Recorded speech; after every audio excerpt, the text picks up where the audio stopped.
Él no quería ir a Los Ángeles. Eso es lo que dijeron personas cercanas a Biggie Smalls después del hecho. Él no se sentía seguro, no después de Tupac, no después de las amenazas, no después de los rumores de que la costa oeste no había terminado de sangrar. Pero Sean Combs, joven, hambriento, brillante, tuvo una visión. Necesitaba a su mayor estrella en Los Ángeles para la campaña mediática, para los Soul Train Awards, para la ofensiva West Coast Charm, que se suponía debía demostrar que Bad Boy ya no estaba en guerra. Lo llamaron negocio. Se convirtió en un funeral. 9 de marzo de 1997, 12:45 a.m. Un GMC Suburban negro se detiene en un semáforo en rojo en Fairfax Avenue, en Los Ángeles, a solo unas cuadras del Museo Automotriz Peterson. En el interior, Christopher Wallace, más conocido como Biggie, la joya de la corona del rap de la costa este. Afuera, un Chevy Impala oscuro circula junto a ellos. La ventana baja.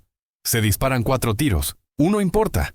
La bala entra en su cadera derecha, viaja hacia arriba y atraviesa su colon, hígado, corazón y pulmón izquierdo. Fue declarado muerto en el hospital Cedars-Sinai solo 30 minutos después, 24 años. Un álbum lanzado, otro a días de salir y un legado que sobreviviría a casi todos los que estaban en el auto esa noche. Pero para entender cómo llegó Biggie allí y cómo Diddy salió de entre los escombros para convertirse en uno de los hombres más ricos de la historia de la música, hay que retroceder hasta Brooklyn. Volvamos a un niño llamado Christopher Wallace que creció en la esquina de St. James Place y Fulton Street. Era hijo único de una maestra de preescolar y un soldador que abandonó su hogar cuando tenía 2 años. Inteligente, divertido, grande para su edad. Empezó a traficar crack antes de cumplir 17 años, no por desesperación sino por cálculo. Vio cómo funcionaba el juego y lo jugó bien. Pero había otro lado.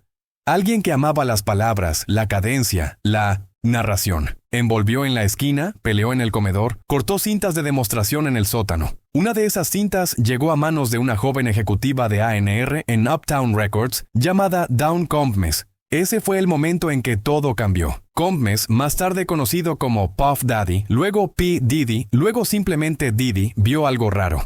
Biggie no sonaba como ningún otro. Su fluidez era natural. Su voz tenía peso, sus historias parecían vividas, no imaginadas. Él no estaba tratando de ser duro, él simplemente era. En 1993, cuando Combs fue despedido de Uptown, lanzó su propio sello Bad Boy Records y se llevó a Biggie con él. Eran la tormenta perfecta. Diddy, el ambicioso y llamativo magnate en ciernes. Biggie, la estrella reacia que solo quería alimentar a su hija y salir del juego. Su primer álbum, Ready to Die, salió en 1994 y lo cambió todo. El primer sencillo, Juicy, no fue solo un éxito. Fue una declaración. Todo fue un sueño. Fue honestidad, coraje y vulnerabilidad envueltas en bravuconería. Y vendió millones. Pero a medida que Biggie ascendía en estrella, también lo hacía la tensión. Porque al otro lado del país, otro rapero estaba construyendo su propia leyenda, Tupac Shakur. Al principio hubo respeto. Tupac incluso le dio a Biggie su primera gran actuación en el escenario. Pero luego llegó el rodaje de Quad Studios en 1994, donde Tupac recibió 5 disparos, sobrevivió y culpó a Bad Boy. Biggie lo negó. Diddy lo negó. Pero en el hip hop la percepción a menudo importa más que la verdad. Tupac comenzó a disparar tiros a las vías. Biggie respondió sutilmente al principio, luego más directamente. Y la guerra comenzó. Costa este versus costa oeste.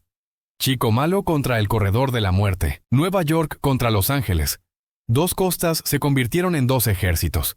Y en el medio estaban 2 hombres que una vez compartieron escenarios ahora atrapados en una disputa que nunca controlaron por completo. Para Biggie fue aterrador. Él nunca se consideró un gángster. Habló sobre ello, sí, pero era una narración, no un evangelio. Tenía miedos reales, dudas reales, remordimientos reales. Él quería salir. Habló sobre mudarse a Carolina del Norte, sobre dejar el rap, sobre criar a su hija lejos de las cámaras y del conflicto. Pero Diddy tenía otros planes. Bad Boy estaba en auge. La etiqueta se estaba expandiendo. Hubo acuerdos, apariciones, patrocinios, planes para dominar el crossover. Biggie era el ancla. Y Diddy, siempre estratega, sabía que el segundo álbum de Biggie, Life After Death, consolidaría su imperio. Así que, cuando surgió la oportunidad de ir a Los Ángeles en marzo de 1997, a pesar del reciente asesinato de Tupac y la creciente tensión en ambas costas, el viaje siguió adelante. Había eventos a los que asistir, una imagen que gestionar, un récord que promocionar. Biggie no quería ir. pero fue y nunca regresó. A la mañana siguiente de la muerte de 1900, Biggie, Los Ángeles se despertó con una ciudad aturdida y nada sorprendida. Otro hombre negro baleado. Otro rapero silenciado. Otro crimen sin resolver en una ciudad que se había vuelto insensible a la violencia. Pero esta vez no fueron solo las calles las que reaccionaron. Todo el país se detuvo. Los presentadores de televisión tropezaron con los segmentos de noticias de última hora. Las estaciones de radio reproducían los temas más importantes una y otra vez. Artistas de todas las costas emitieron declaraciones y los fanáticos se reunieron en vigilias con velas que se extendieron desde Brooklyn hasta Los Ángeles y Londres. Christopher Wallace se había ido, pero lo que siguió no fue solo dolor. Fue un cambio, una transferencia de poder, una redirección de energía, y en el centro de todo estaba Sean Puff Daddy Combs. En las horas posteriores al asesinato, Diddy actuó con rapidez. Alquiló un vuelo, reunió a su equipo principal y regresó a Nueva York. Emitió un comunicado público lamentando la pérdida de su amigo, su hermano, su estrella. Pero tras puertas cerradas, el dolor era más complejo. Biggie había sido más que un artista. Había sido la base de Bad Boy. Su muerte no fue solo una pérdida personal. Era una amenaza existencial para todo lo que Diddy había construido. Había contratos comerciales en marcha, acuerdos de patrocinio en juego y, lo más importante, un álbum cuyo lanzamiento estaba previsto para unas semanas. La vida después de la muerte se había completado antes del viaje a Los Ángeles. Se suponía que sería el gran regreso de Biggie, un álbum doble lleno de ambición y alcance. Ahora se había convertido en una despedida ostentosa, y Diddy, calculador, visionario, emocionalmente devastado, comprendió lo que tenía que hacer. No permitiría que el legado de su mayor artista quedara definido por la muerte. Convertiría la pérdida en un imperio. La campaña de marketing en favor de la vida después de la muerte fue implacable y cargada de emociones. Cada portada de revista, cada entrevista, el nombre de cada aburrido comercial. El álbum salió el 25 de marzo de 1997. Solo 16 días después del tiroteo. Debutó en el número 1, vendió más de 690,000 copias en su primera semana y luego fue certificado como diamante. No fue solo un éxito, fue un terremoto cultural. Y mientras los fanáticos lloraban, la radio reproducía los problemas de Money Mo como un himno de la época. La ironía no pasó inadvertida para nadie. Detrás de escena, Diddy ya estaba orquestando el siguiente movimiento. Asumió el papel que Biggie había dejado vacante, no como reemplazo, sino como narrador. Lanzó I'll Be Missing You, una canción tributo con Faith Evans y 112. Construida alrededor de una muestra de Every Breath You Take de The Police, la canción explotó. Encabezó las listas de éxitos de todo el mundo. Se mantuvo en el número 1 del Billboard Hot 100 durante 11 semanas y le valió a Diddy un Grammy. El disco fue crudo, emotivo y estratégico. Transformó a Diddy de ejecutivo de sello discográfico a figura global y demostró algo más. Sabía cómo convertir el dolor en ganancias. Pero esto no fue una explotación fría. A pesar de toda su ambición, Diddy estaba sinceramente de duelo. Había perdido a su mejor amigo, el hombre en torno al cual había construido su sello, el artista en el que había apostado todo. Las entrevistas de la época muestran a un hombre dividido entre la devastación y el deber. Lloró frente a la cámara. Se derrumbó a mitad de una actuación, pero también permaneció en las salas de juntas, asistió a reuniones y dirigió equipos. Sabía que la única manera de honrar a Biggie era seguir construyendo. Y así lo hizo. En los meses siguientes, Bad Boy se expandió rápidamente. Se ficharon nuevos artistas. Los acuerdos de merchandising crecieron. La imagen de Diddy estaba en todas partes. En alfombras rojas, en videos musicales, en anuncios, de moda. En 1998, lanzó la línea de ropa Sean John, que en pocos años se convertiría en una marca de $100 millones. Se diversificó en bebidas, televisión y cine. Ya no era solo un magnate de la música, fue arquitecto de marca. Y cada vez que le preguntaban por Biggie, él volvía a mencionar Legacy. Él me dio el plano. Él dijo, ahora es mi trabajo ejecutarlo. Mientras tanto, la investigación sobre el asesinato de Biggie está estancada. Los testigos guardaron silencio. Las pistas desaparecieron. El Departamento de Policía de Los Ángeles enfrentó crecientes críticas por su manejo del caso. Surgieron acusaciones de que podrían haber estado involucrados oficiales corruptos. La familia Wallace presentó demandas. Las teorías conspirativas proliferaron, pero la justicia nunca llegó. Y ese vacío de responsabilidad solo profundizó el mito. Biggie había sido asesinado a plena vista. Aún así, nadie pagó por ello.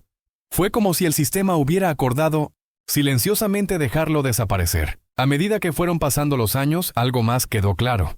Si bien la guerra costa oeste se cobró a sus dos figuras centrales, Tupac y Biggie, sus respectivas etiquetas tomaron caminos drásticamente diferentes. El corredor de la muerte se derrumbó debido a problemas legales, luchas internas y el encarcelamiento de Suge Knight. Bad Boy, por el contrario, se hizo más fuerte. Su fundador no solo había sobrevivido a la guerra, sino que se había beneficiado de ella. Pero eso es solo parte de la historia porque la verdad más profunda es que Diddy no solo se benefició de la muerte de Biggie. Fue él quien lo moldeó. Antes de aquella noche en Los Ángeles, era un ejecutivo en ascenso. Después de eso, se convirtió en una fuerza pública, una imagen, un imperio. Llevó el dolor de aquella noche a cada decisión empresarial, a cada riesgo, a cada reinvención. Su ética de trabajo se volvió obsesiva y su ambición implacable. Convirtió la pérdida en ventaja. Y sin embargo, a pesar de toda la riqueza y los elogios, la sombra de Biggie nunca lo abandonó. En las entrevistas, su voz todavía se suaviza cuando habla de Christopher. En sus actuaciones hace una pausa antes de las canciones de homenaje. En los documentales admite la culpa del superviviente, el qué hubiera pasado si hubiera hecho más, el qué hubiera pasado si nos hubiéramos quedado en Nueva York. Es un recordatorio de que los multimillonarios no son inmunes a los fantasmas. Pero el legado de Bad Boy y del propio Diddy es inseparable de aquella noche en Fairfax Avenue. La industria de la música cambió. La idea de lo que podría ser un empresario de hip hop podría cambiar. Se redefinieron los límites entre el arte, el comercio y el dolor. Y en el centro de ese cambio se encontraba un hombre que se había visto obligado a elegir entre el duelo y el impulso y eligió ambos. Después de la muerte de Biggie, Sean Combs se transformó. El productor llamativo con un toque dorado se convirtió en algo más. Un operador del mito. Un hombre que comprendió el poder del legado y la mecánica del duelo. El imperio con el que había soñado durante sus primeros años como chico malo ahora se estaba formando. Pero su fundamento era una tumba. Esa tensión lo perseguiría durante el resto de su carrera. Se convirtió en un símbolo de ambición, de resiliencia y de reinvención. Pero también se convirtió en un recordatorio del costo que puede tener cuando la música y la violencia comparten el mismo escenario. A finales de los años 90, Diddy se volvió ineludible. Ya no estaba simplemente detrás de la cortina produciendo pistas. Él estaba al frente y en el centro. Su álbum debut, No Way Out, salió en julio de 1997, solo 4 meses después de la muerte de Biggie. Y el momento no fue casual.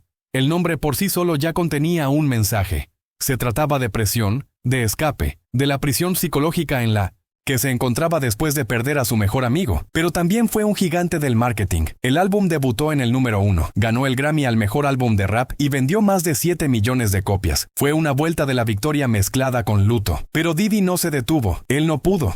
Su ascenso no fue impulsado únicamente por el éxito. Estaba alimentado por la culpa. Trabajaba como quien huye de algo. Siempre en movimiento, siempre en expansión. En menos de una década evolucionó de productor a artista. De artista a magnate de la moda y de magnate a magnate de los medios. Lanzó Sha John en 1998, llevando la ropa urbana al territorio del lujo. Se asoció con Estée Lauder para crear la fragancia imperdonable, que rompió récords de ventas. Tomó una participación en Ciroc Vodka y gracias a su gran personalidad y a su genio del marketing, la convirtió en una de las marcas de licores más rentables del mundo. Él no solo persiguió la riqueza, sino que la diseñó.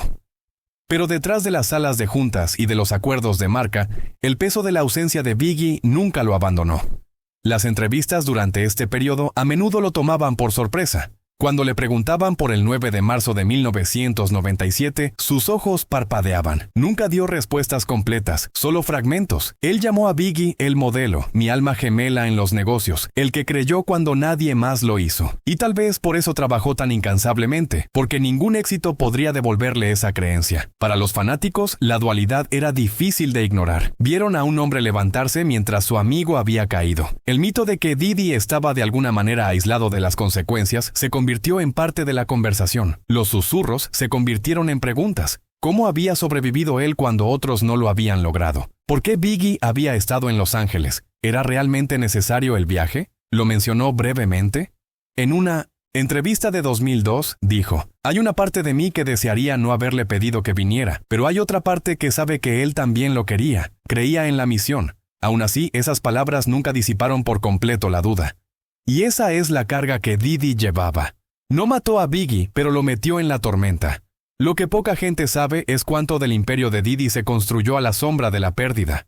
Cada expansión comercial, cada adquisición de marca, cada sencillo que encabezaba las listas de éxitos, traía consigo un fantasma. Se convirtió en multimillonario convirtiendo el dolor en producto, dominando el arte de contar historias, vendiendo no solo música sino significado. Y en una cultura que prospera con los íconos, Diddy se posicionó como guardián y beneficiario del mayor ícono que la costa este haya producido jamás. A medida que Bad Boy se convertía en una empresa multifacética, Diddy se diversificó. Entró en la televisión creando la banda, ofreciendo a los espectadores una visión interna de la creación de grupos pop como Danity Kane y Day 26. Comprendió la telerrealidad antes de que se convirtiera en el estándar de la industria. Presentó entregas de premios, desfiló en pasarelas de moda y se convirtió en el rostro del emprendimiento en el hip hop. Forbes lo presentaba con regularidad. Las escuelas de negocios analizaban su estrategia. Los políticos buscaban su apoyo.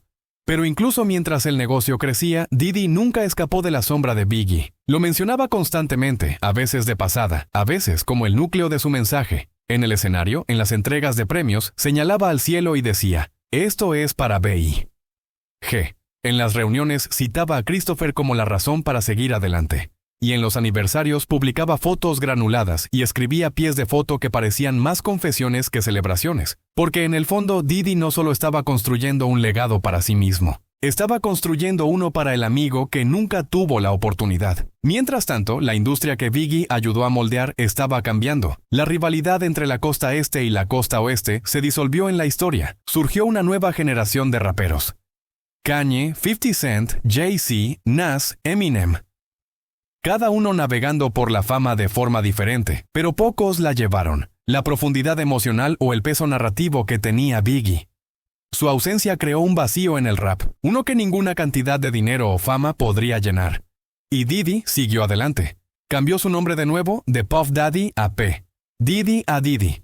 Cada cambio de marca marcó una nueva era, una nueva línea de productos, un nuevo impulso. Pero la esencia seguía siendo la misma. Controlar el mensaje, controlar la cultura. No perseguía tendencias, las marcaba. Y usó cada parte de su historia, incluidas las dolorosas, como palanca. Para la década del 2000, Diddy ya no era solo un magnate, era un símbolo de lo que era posible. En una industria que se comía a sus jóvenes había sobrevivido. En un negocio donde la mayoría era devorada y descartada, él había prosperado. Y sin embargo, sin importar cuán alto llegara, una cosa siempre estuvo clara. Todo había comenzado con Biggie, no solo el éxito, sino el fuego, la ambición, la razón para seguir construyendo. Porque en algún lugar dentro de Diddy siempre había una voz que decía, «Me debes».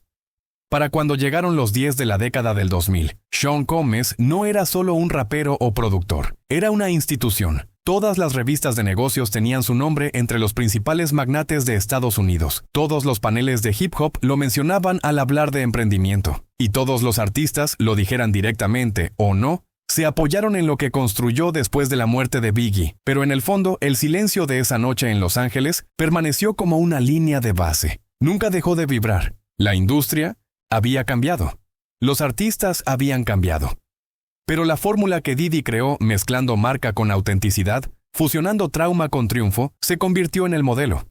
Comprendió antes que casi nadie que en la era digital no se trataba solo de música.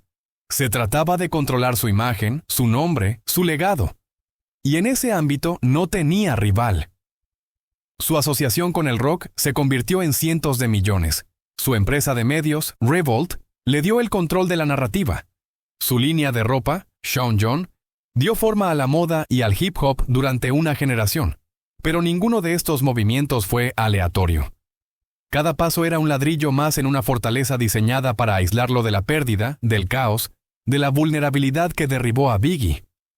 Aún así, a pesar de todo el éxito, había un patrón del que Diddy nunca pudo escapar. Cada hito, cada logro, venía con una invocación pública a Biggie. Premios aceptados en su nombre, álbumes dedicados a su espíritu, conciertos que cerraban con una oportunidad más. No era una actuación, era una obligación, porque a medida que crecía el imperio de Diddy, también lo hacía la responsabilidad de recordar al hombre sobre el que se construyó. Y mientras los fans de todo el mundo celebraban su estatus de multimillonario, las portadas de Forbes, el legado de la marca, a menudo olvidaban la verdad más importante. Nada de esto se suponía que sucediera así. Christopher Wallace no se suponía que muriera a los 24 años. No se suponía que lanzara solo 2 álbumes. No se suponía que se convirtiera en un mártir. Se suponía que envejecería, criaría a sus hijos, y tal vez algún día se retiraría tranquilamente en Carolina del Norte como soñaba. ¿Y lo hizo? Se suponía que debía guiarlo hasta allí, no enterrarlo. Esa culpa moldeó más que simplemente decisiones comerciales. Influyó en todo el proceso creativo de Diddy. A menudo hablaba de mudarse en honor a Biggie, de proteger su nombre, de no dejar que lo redujeran a un simple rapero muerto. Y quizás por eso protegía con tanta fiereza el catálogo de chicos malos, las imágenes, los homenajes, porque para Diddy honrar a Big no era nostalgia, era una misión. Pero la pregunta que nunca se desvaneció fue esta: ¿ganó o simplemente sobrevivió? Porque Diddy lo logró. Se convirtió en multimillonario, pero en el camino perdió más que un amigo. Perdió la inocencia de la creación, la alegría de ver florecer a un artista, la pureza de ver a 2 chicos de Nueva York conquistar el mundo juntos. Lo que vino después fue más grande, pero también más frío, y ahí es donde la historia da un giro. Porque si bien Diddy se convirtió en el rostro del éxito del hip hop, también se convirtió en un símbolo de algo más. De cómo el capitalismo estadounidense se alimenta del dolor. De cómo la industria crea leyendas enterrándolas. De cómo el duelo puede monetizarse, empaquetarse y escalarse. Nada de esto quiere decir: Diddy no amaba a Biggie, lo amaba con pasión. Pero el amor no impide que los sistemas avancen, solo los hace más difíciles de observar. Durante las 2 décadas siguientes, la influencia de Diddy no hizo más que crecer. Fue mentor de nuevos artistas. Apareció en reality shows. Se convirtió en una voz política durante las temporadas electorales. Y con cada evolución, la imagen de ese joven de Harlem que una vez bailó entre bastidores se volvió más difícil de reconocer. Pero en momentos de reflexión como el 20º aniversario de la muerte de Biggie, aún se podían ver rastros del chico que perdió a su hermano en la peor noche de su vida. En 2017, Diddy estrenó un documental titulado Can't Stop, Won't Stop, que narra el auge de Bad Boy y el legado de sus artistas. La película era pulida, inspiradora, llena de triunfo, pero bajo la superficie contaba otra historia. Un hombre atormentado por el pasado, que aún intentaba superar aquella noche en Los Ángeles, y en una inocente escena de pie entre bastidores antes de un concierto tributo, Diddy mira a la cámara y dice: «Todavía no estoy encima de eso. Nunca lo superaré, pero aprendí a vivir con ello». Quizás eso sea lo mejor que cualquiera de nosotros pueda hacer. Porque cuando ves lo que Biggie representó, ¿verdad? Vulnerabilidad, lirismo, narrativa, entiendes que su muerte no fue solo personal. Fue cultural. Marcó el final de una era y el comienzo de otra. Un cambio de la autenticidad a la estrategia, del hambre al marketing. Y aunque el género evolucionó y surgieron nuevas voces, ninguna pudo llenar ese espacio por completo. La influencia de Biggie permanece en la cadencia de ciertos ritmos, en la estructura de los álbumes, en cómo la vulnerabilidad ahora se ve como una fortaleza, no como una debilidad, pero sobre todo en cómo entendemos el precio de la fama. Nos enseñó que el talento no es una armadura, que la brillantez no garantiza la seguridad, que incluso los reyes sangran. ¿Y lo hizo? Construyó un reino con esa sangre. No la desperdició. No huyó de ella, la convirtió en oro, pero tuvo un precio. Hoy, cuando se habla de las mentes empresariales más brillantes del hip hop, el nombre de Diddy está en la cima. Su imperio abarca la música, la moda, la televisión, el alcohol y la tecnología. Pero en el centro de todo, en la raíz de este proyecto multimillonario, hay un nombre grabado en los cimientos: Biggie. La disputa pudo haber matado a un hombre, pero también dio a luz a otro. Y la pregunta que nos queda no es solo quién ganó o quién perdió, sino en qué nos convertimos todos después.